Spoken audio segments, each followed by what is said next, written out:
Então, amigos, vamos calcular os disjuntores parciais e o disjuntor geral deste circuito.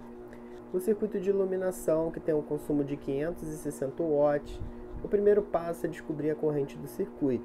Pego essa potência de 560, divido por essa tensão de 127, pois se trata de um circuito monofásico, e encontro 4,4 amperes, ok? Vou multiplicar meu resultado por 1,25 para aplicar 25% de tolerância e encontro 5,5 amperes como resultado. Neste caso, o disjuntor ideal é o disjuntor de 10 amperes, é o disjuntor de valor mínimo aplicado em instalações elétricas. Como se trata de um circuito de iluminação, vamos utilizar a curva C, e ele tem que ser um disjuntor monopolar, porque o meu circuito ele é monofásico. O circuito 2, que é um circuito de tomadas de uso geral, cujo consumo é 1.100 watts, vou achar a corrente de consumo desse circuito, dividindo esses 1.100 watts pela tensão de 127, pois se trata de um circuito monofásico. Vou encontrar a corrente como 8,66, vou multiplicá-la por 1,25 para aplicar aquela tolerância de 25% e vou encontrar meu resultado como 10,8 amperes. O disjuntor ideal nesse caso é um disjuntor de 10 amperes, tá? Reparem que o valor do disjuntor deu abaixo do valor calculado, né? Nós calculamos 10,8 e dimensionamos um de 10. Mas se nós formos analisar o cálculo, nós veremos que 10 é maior do que 8,66 e que 10 amperes está dentro de uma tolerância, né? Dentro daquela tolerância de 15 a 30%. Nós não demos 25%, mas nós estamos dentro da faixa admissível. Esse seria o disjuntor ideal nessa situação. Como se trata de um circuito de tomadas de uso geral, nós vamos utilizar a curva B. No circuito 3, que é um circuito de ar-condicionado de 10.000 BTUs, eu tenho que fazer a conversão de BTU para o watt para eu conseguir calcular a corrente. Então eu pego esse valor de 10.000, multiplico por 0,293, né? Nós já vimos na aula passada que esse valor é uma constante para poder converter de BTU para o watt. E nesse caso, o ar-condicionado ele é bifásico. Se nós formos olhar, o circuito de número 3 e o circuito de número 4, eles trabalham com duas fases em cima do disjuntor. Então são circuitos bifásicos. A gente pode ver dois traços na simbologia desses disjuntores. Pois bem, vou dividir o meu 2.930 por 220, encontrei uma corrente de 13,31, vou multiplicar o meu resultado por 1,25, vou encontrar 16,16 amperes. Nesse caso, o disjuntor, de acordo com os valores que a gente vai conseguir encontrar na prática para vender, seria um disjuntor bipolar, para a gente conseguir acomodar essas duas fases, né? Monitorar essas duas fases.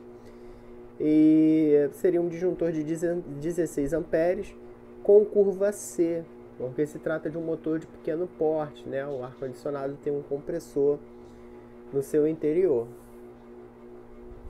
O circuito do chuveiro, né? Ele também é bifásico, então vou pegar o valor que é 5.000, né? O valor dele de potência, e dividir por 220, vou encontrar 22,72 amperes, vou aplicar 25% e encontrarei 28,4.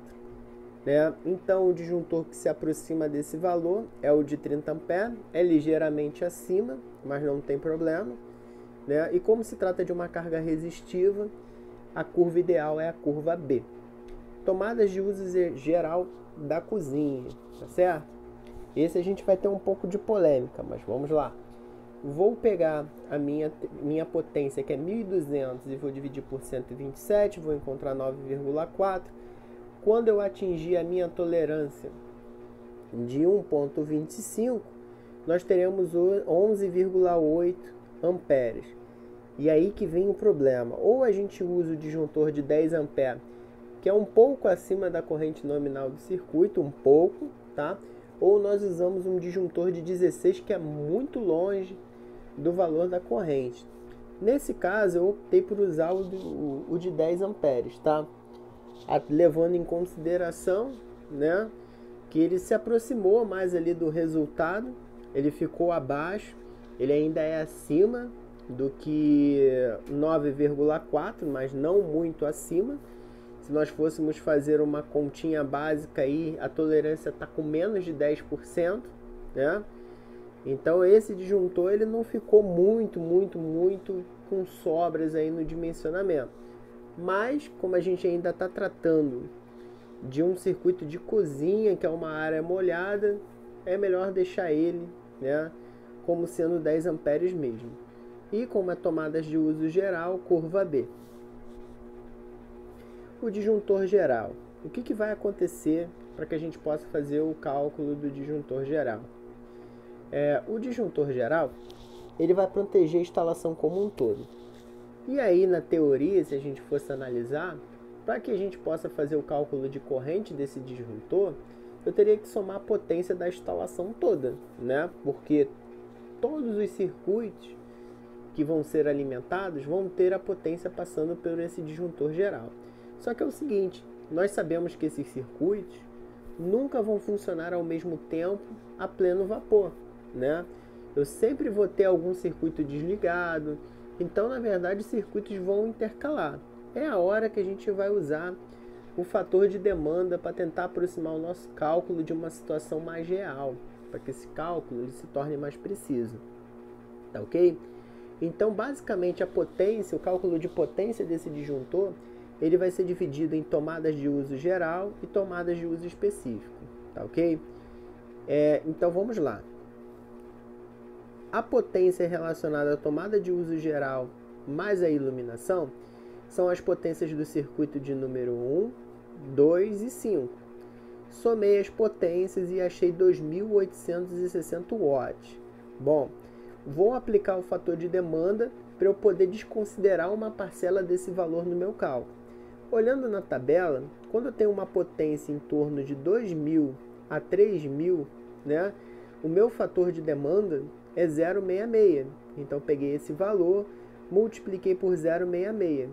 E aí, reduzi a minha potência para 1.887,6 watts. Vamos dar um tempo e vamos para os circuitos de tomadas de uso específico, que na verdade é o circuito 3 e 4, que é o nosso ar-condicionado e o nosso chuveiro, tá ok? A potência total dos dois juntos dá 7.930. Quando nós olhamos para a tabela, essa tabela ela dá de acordo com a quantidade de tomadas de uso específico. Ela não referencia em relação à potência. Então nós temos dois equipamentos, temos duas tomadas de uso específico. Então ele pede para você considerar como um, tá? Ou seja, você não descartar nenhum valor de potência desses equipamentos trabalhando juntos. Então a gente vai manter os 7.930. Bom, vou somar a potência de iluminação tomada mais a potência relacionada às tomadas de uso específico. Vou encontrar 9.816,6 watts. Uma observação, né, que esse exemplo que nós vimos trata-se de uma residência bifásica. Hoje em dia, as residências elas são mono ou trifásicas. Instalações mais antigas, que eram bifásicas, a gente ainda consegue encontrar. Mas se essa residência passar por uma atualização, ela vai se tornar trifásica. E aí, no caso, a gente vai ter uma quantidade maior de circuito em 220.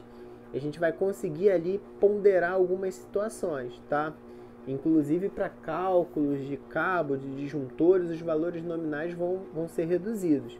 Para vocês terem uma ideia, é a partir de 8 kW, acima de 8 kW, que a gente consegue solicitar o trifásico. No caso do nosso exemplo aqui, a gente está quase em 10 kW, tá certo?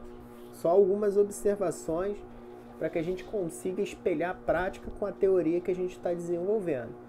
Vou fazer agora o cálculo da corrente nominal, que vai me dar 44,6 amperes, né? Que é essa potência total pela tensão, que é de 220. Vou multiplicar por 1,25, vou encontrar 55,78 amperes. Nesse caso, dentre as opções possíveis de disjuntores, a que mais vai se encaixar vai ser o de 50 amperes, é abaixo de 55, tá? Mas 50 amperes é maior do que 44,6. Então está dentro de uma tolerância, não é a tolerância de 25%, mas ele está dentro de uma faixa de tolerância. Então ele serve para o que nós vamos fazer aqui, tá? E com relação à curva, né? Surge muita dúvida com relação à curva. O pessoal pergunta, mas que curva eu vou utilizar? A gente sempre pega a maior curva. Então, nos nossos disjuntores parciais, nós tivemos curva B e curva C. Então, vai prevalecer a curva C. Se nós tivéssemos disjuntores parciais de curva B, C e D, utilizaríamos o de curva D. Então, a gente sempre utiliza o de maior curva, tá ok? Com isso, a gente consegue dimensionar a instalação elétrica a nível de dispositivos de proteção como um todo. Vimos todos os disjuntores parciais em um circuito fictício e o disjuntor geral ainda aplicando a demanda, se aproximando da situação mais real possível, tá ok? Espero que vocês tenham gostado da aula de dimensionamento, né? E até a próxima.